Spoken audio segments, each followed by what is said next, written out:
Hello everyone, I'm your hostess with the mostest, 8-Second Gaming. In today's video, we are talking Endgames, because one of the most frequently asked questions that I get, whether it's here or back over on the Game Leap channel when I was making videos over there, or even on my stream over on Twitch TV/8Second Gaming, link in the description below, people constantly ask me, how do I win more Endgames? I can get to the Endgames, but I can't close out these games, and it can be a multitude of different factors leading you to lose Endgames. So today, I'm doing a VOD review of one of my own games from the start of this split, where my teammate even throws and makes it so it's a lot harder for us to close this game out so that I can show you guys exactly how to do it in your games. But just quickly before we actually get into that, if you guys watch this video and you find it useful at any point in time, please hit that like and subscribe button. Over 95% of people that watch my videos are not subscribed, and it helps my channel a ton. So please hit the button if you like it. It helps way more than you think. But okay, let's actually hop into the gameplay now. And the first thing that I want you to do is to take a look at the situation that we are in, because this is a pretty unique situation, but it does happen from time to time, especially on Kings Canyon. Because Labs is a particularly weird ending that people sometimes don't know how to play. Now, taking a look at the map, you can see that we have all of this real estate to ourselves. Nobody else is up here. They are all inside the lab right here. Now, this is a really weird situation for people to play, but there's one character in particular that makes this okay, and that is Alter. Now, there's so many different spaces inside the actual labs itself to play that there is enough space for the other three teams, and you can see that they are also fighting. So right now, what we are looking to do is to maximize the amount of space that the other teams cannot play when they first come out here. Because when they come through the altar portal, we have all the momentum on our side. When they come through, it's very obvious where they're going to be coming from, and they then have to leave the altar portal, take their gun out, and then start fighting. They can't just come out, automatically start fighting, and surprise us like that. So that is why you see me placing all of these Watson fences just kind of all over the place sporadically, because anytime that they come through, they're going to pop up through the ground, come out of the altar portal, and if they're anywhere in this like fenced off area, they're probably going to die. Because either they have to stay in this very small confined space, or they have to take the time to shoot out the Watson fences. And if they're taking the time to shoot these Watson fences out, that's time that they're not shooting us and time that we're shooting them, and it's going to lead to them dying. So that's why I'm trying to tell you to maximize the amount of space that your enemies cannot play. Now, also looking at where the labs is on the map, you can see that there are quite a few spots where they can get out of the labs if they do decide to alter portal out. So not only am I taking space away from them, I'm giving us space to play.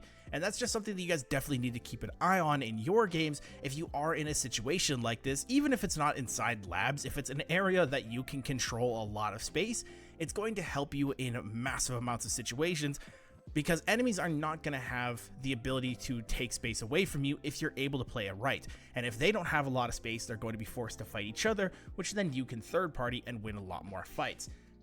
Now, going forward, you can see that after I've fenced off all these areas, you can see that there's an altar portal coming out and teams are starting to kind of panic. So now, because we're taking so much space away, they're forced into these really bad spots and they're not able to do a lot. So we're able to get a knock here, finish. This Ashe underneath me tries to teleport and goes into a really bad spot, so I'm able to hit a sentinel shot on her and push her and finish this fight as fast as we possibly can, because now we're able to reset. And you can see in the kill feed here, as we were fighting, the other team inside labs was fighting, so now there's only 2 squads left, us and another team. And because we were taking so much space away, that team came out of their altar portal with almost nowhere to go, nothing to really do, and they panicked, and we were able to wipe that incredibly fast. Now you can see as soon as we finish that fight, we're instantly looking for where the next team is going to be, and that's something that you guys need to do in your games.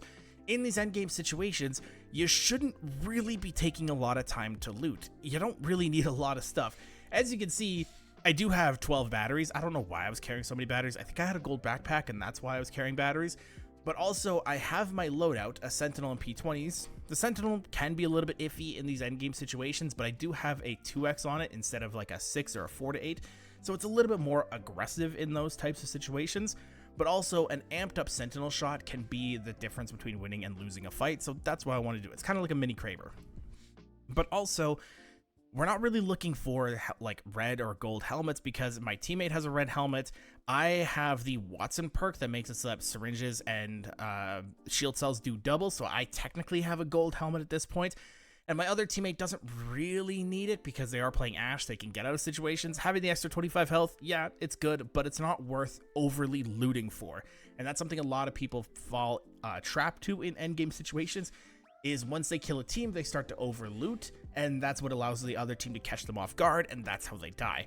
So instead of looting, we're just instantly looking for where the next team will be. And as you can see, once again, my fences are taking areas away from people. If they want to come out this main door here, they're going to have to waste time shooting these Watson fences, and that's going to give us a heads up that there is a team there, and we're going to be able to look for it. Now, because they don't come out of this door, we know they probably have an altar. So that's just something that we are then thinking. And right now is where my Ash comms to us. He goes, I'm gonna go get shots on them, because he thinks that it's gonna come to a heal off. So in these situations when people think it's gonna come to a heal off, what they want to do is they want to go get shots on them so that they get the KP for it. We're in Discord together. This is a 3-stack, and we're like, dude, don't do it. It's not worth it. It's not worth it. He goes in and just gets absolutely destroyed. You'll see in a second that he does die, but as he's going in, once again, I'm just over here placing fences because I want them to come out of these altar portals and just have nowhere to go. So as you can see, my teammate does go down, but he does, in the kill feed, you can pay attention here, he does break an altar's shield. So now we know there has been confirmed that they have an altar, so they're going to be coming out of a portal at some point. These little things can make the difference between you winning and you losing. If he had gone down there and noticed that they didn't have an altar, they probably are just going to lose. If it comes to a heal off, I do have the Watson perk that makes syringes double, so unless they also have a gold helmet, we're probably going to win because a syringe can be the difference maker. But because they have an altar, they're going to be able to portal out here. Now this is very, very concerning because as soon as my teammate does get thirsted, they are instantly portaling out. And they do choose the one spot that I don't have any fences on. It is a little kind of annoying, but I definitely thought they would be playing a little bit further back here. So I thought they were going to come out and get stopped by these portals over here. But they choose the one area that I have absolutely none in. This was going to be the next area that I was fencing up, but it's just unfortunate timing. And it does happen. But as soon as they come out of the portal, you can see that they just get instantly destroyed because they have to pull their gun out, and there's nothing that they can do while that happens. Now, thankfully, my second shot does hit because I was able to barrel stuff that Ash. As you can see, I just did a ton of damage as soon as they came out of these portals. They weren't really able to react to this. And I do take the 2 charged sentinel shots instead of reloading my P2020s because I do have the gold P20 mag. So even though I'm using a sentinel in close range, it's fine because my P20s are reloading on their own. So that's just something to keep in mind as to why I'm using the sentinel instead of the P20s there. But after I'm able to get these two, I'm able to just fight this altar. And for some reason, this altar also has no health. I think she didn't heal whatsoever after getting attacked by my teammate. So she comes out of the portal with almost no health, and that helps us win in that situation. So it's just something that you guys definitely need to be keeping an eye on in your games, is just a few small details. Even when one of your teammates wants to throw, you can still win endgames very easily just by dominating as much real estate as you possibly can, funneling teams into bad situations, and making the most out of their mistakes. But again, if you guys found this video useful, please hit that like, subscribe button. Thanks all for watching. Once again, I'm 8 Second Gaming. I'll see you guys in the next one.